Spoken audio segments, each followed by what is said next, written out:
So Circle is a company that provides housing for asylum seekers and refugees, and this year they lost their contract. So MIAS is going to take on this contract as of September, but they have been refusing to take on this property, which is why this is forcing Circle to be removing these people from this property without any court order.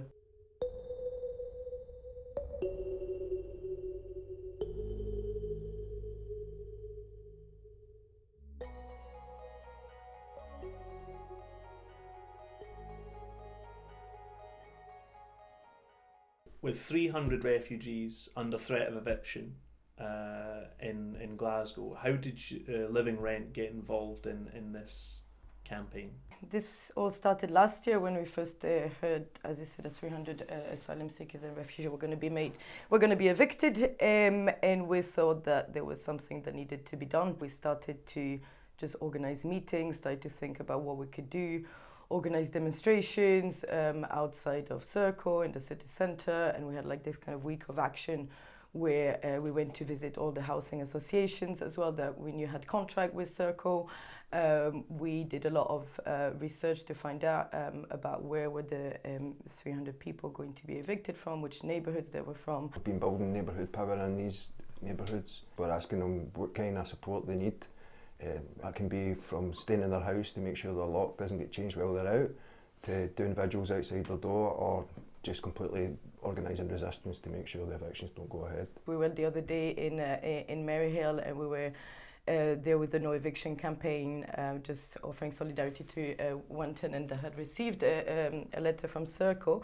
And we're just like going around, like we're just there going around the tower blocks. And then, this woman just comes down with the letter from the Maryhill Housing Association that they all got distributed. And she was just like really angry about it, because she was like, that's not on, we're not gonna let this happen. If the cops come, we're gonna go and defend our neighbors. And then there was another like middle-aged woman who's just going to get her bins out, and she was like, why do they want to do all of this? These people are really nice, like they shouldn't be leaving, and we're gonna be resisting it. Immigration has been highlighted as the biggest problem, and it's obviously what's got us Brexit and everything else, you know what I mean? So they're the scapegoats here and not the reason for the problem, and we need to obviously go after the government and the Home Office and stuff like that, because that's the root cause of all this. Most of them have got either leave to remain, or some of them have actually still got appointments coming up at the Home Office, so I feel like they're just trying to disappear them. Mm-hmm. Just trying to get them out of the country before they've got a chance to get their status. It's a neoliberal agenda, privatising everything, and obviously it's multinational companies that are taking a fortune out of this. Well, I think like landlords are still powerful, but that's why as an organised tenants union we're starting to shift a bit the power imbalance between them and us. Nobody the responsibility lies with like the Health and Social Care Partnership and Glasgow City Council are doing anything about it, so it's up to us as people with morals to do something about it. Mm-hmm. People that are willing to put our human rights on the line for other people's human rights. There's an emotive aspect here, which is that these people are refugees, and the recent refugee crisis and even what's going on on the Mexico-US border right now rightly makes people very emotive about the plight of refugees. But for you as a union, this fundamentally comes down to their tenants, right? And building tenants' power. Yeah, absolutely. I mean, we see them obviously as tenants. We see them as our neighbours. They're people that live with us in the same city, and it's on that basis that we decide to defend them. You're very much discussing refugees, people who weren't born, people who were born here, people from various different social stratifications and so on. As far as your union's concerned, they're tenants. Yep. And the fundamental division is between tenants and landlords.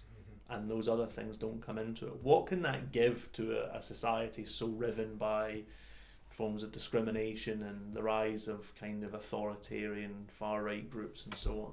Because obviously we are confronted with a lot of racism as well, like that it follows like years of institutional racism, and it's been years where they are trying, right, to put people, like kind of segregate people, usually in the poor neighbourhoods as well, which creates a lot of tension. And so obviously our role is to do something which maybe hasn't been done as well in Glasgow in the past decades, is to start to show actually that these people are our neighbours, and on that basis we will defend it no matter where they come from, no matter what is the statute, no matter if their asylum claim has failed or anything. At the end, they are here. This is the sort of thing that wouldn't have been met with this level of resistance so quickly.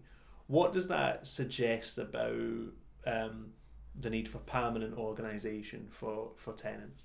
I think housing's become like the new factory or the new shipyard, you know, and people can see that housing affects everybody, you know. So I think this comes as well out of 2 years of building neighbourhood power and building links as well with other organisations with whom we've been able then, when something did happen, to activate a bit all this network and put them into action. I think the response has been quite positive from the people that took part in it. People feel that they want to be engaged in something that is just trying to show you a different model of organising, and that there is a way that we can fight and actually win.